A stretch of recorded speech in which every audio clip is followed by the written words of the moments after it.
All right, let's get right into it. Today, we're diving into one of the most detailed and, frankly, bizarre alien abduction accounts ever put to paper. It's all from Alec Newald's book, CoEVOLUTIon, and this isn't your typical story about weird lights in the sky. Nope, this one starts with a very simple, very real, and completely impossible problem. I mean, really think about that. You hop in your car for a routine trip, something that should take you, say, 3 hours, but you arrive at your destination 10 days later, and you have absolutely no memory of where that time went. That is the insane mystery right at the heart of Alec Newald's story. So let's just break this down. On February 15th, 1989, Newald takes off from Rotorua, New Zealand, heading for Auckland. Should have been a 3-hour drive, tops. He doesn't actually get there until February 25th. At first, he thought maybe he just lost a day or two, which is weird enough, right? But he quickly figured out an entire week and a half had just, poof, vanished. So what on earth happened in between? Well, according to his book, this was his very last memory of our world. He's driving through this misty, rugged hill country, kind of lost in his own thoughts, when all of a sudden he completely loses control of his car. The steering wheel just locks up, and he's heading straight for a massive rock face. A crash is unavoidable. And then, just nothing. His entire reality just got a hard reboot. He wasn't in a car wreck. He was somewhere else. He describes waking up on what felt like an ice-cold floor, bathed in this soft blue light. And in the distance, he could see these faint, golden, almost ghost-like figures just moving around. There was no pain, no memory of the crash at all, just this deep, profound sense of calm in a totally alien place. So when one of these beings finally approached him, it wasn't the classic gray alien you see in every movie. Big head, huge black eyes, the whole deal. No. Newald's description of his host, who he'd later know as Zeena, was incredibly specific. She was almost 5 feet tall, with this slender, almost girlish figure, sloping shoulders, and these really striking violet blue eyes. And she, like all the others, was covered from head to toe in this weird, form-fitting blue-gray bodysuit. And this bodysuit, this was a key piece of their tech. They actually fitted Newald with one himself pretty quickly. He said it felt like a second skin made of some smooth Teflon-like material. And get this, it was so strange that if he slapped his own leg hard, it would actually create little sparks. It also somehow eliminated the body's need to, excrete waste. This wasn't just an outfit, it was a full-on life support system.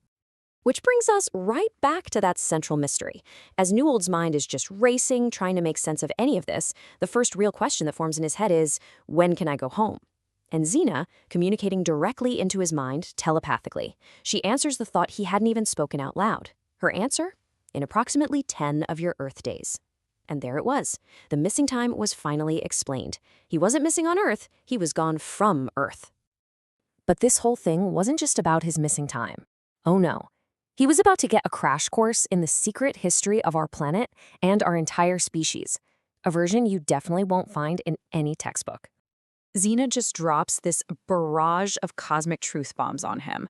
First, Homo sapiens. We were artificially engineered to be vessels for a second, non-physical entity we'd call a soul.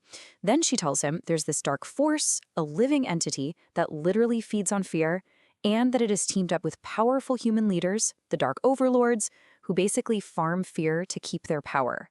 And to top it all off, Earth is about to go through this massive evolutionary leap. So what's the solution to this cosmic battle? It's not some advanced weapon or a physical war. According to Zeena, to beat this parasitic dark force, all humanity has to do is starve it out. And you do that by consciously removing fear from our societies. Simple to say, but wow, an incredibly difficult thing to do. But why tell any of this to Alec Newald, some random guy from New Zealand? Well, it turns out this wasn't just an educational field trip. His hosts had their own very desperate agenda, and their entire species' existence was hanging by a thread. So here's their crisis in a nutshell. Ages ago, they tried to engineer their own evolution by shifting their entire planet into another dimension. But something went horribly wrong. They got stuck. Their evolution ground to a halt, and now they were staring down extinction. Their only hope was to reintroduce some genetic diversity, and for that, they had to turn to their ancient relatives, us. And this is where the mission gets deeply personal. Zeena herself was a part of this program, and now she was chosen to take the next crucial step, to actually carry a child that was conceived through a modified process involving a human male. She was volunteering for something her people hadn't even tried for millennia, and, well, Alec Newald was being asked to help. After those 10 days were up, they returned him. Newald woke up back in his car, just kept driving, and finally arrived in Auckland. But if he thought the weirdness was over, he was dead wrong. In fact, the experience had followed him home, and things were about to get dangerous. Back on Earth, his life just fell apart.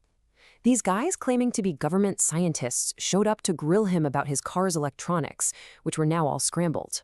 Then, his apartment was broken into, but the only thing they stole was this strange iron Pyrite crystal he'd found in his car after he got back, a gift from Zeena. This kicked off years of harassment and intimidation that ended with him, he claims, being framed for a crime that landed him in prison. So, who was behind all this? In Newald's mind, it was all connected. You had the so-called scientists asking about his car, the burglars who only wanted that crystal, and the shadowy system that put him away. He believed they were all working for the very same dark overlords Zeena had warned him about, a force dedicated to burying the knowledge he now had. And yet, despite all the darkness that followed him home, the story ends on this message of hope from Zeena. It was a promise that humanity's manipulation is only temporary, and that a great awakening is coming, with a little help from some off-world friends. Which leaves us with the ultimate question, doesn't it?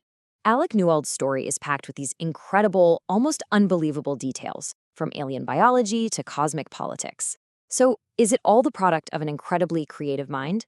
Or is it a true account of an event that could literally rewrite everything we think we know about who we are and where we're going? That, of course, is up to you to decide.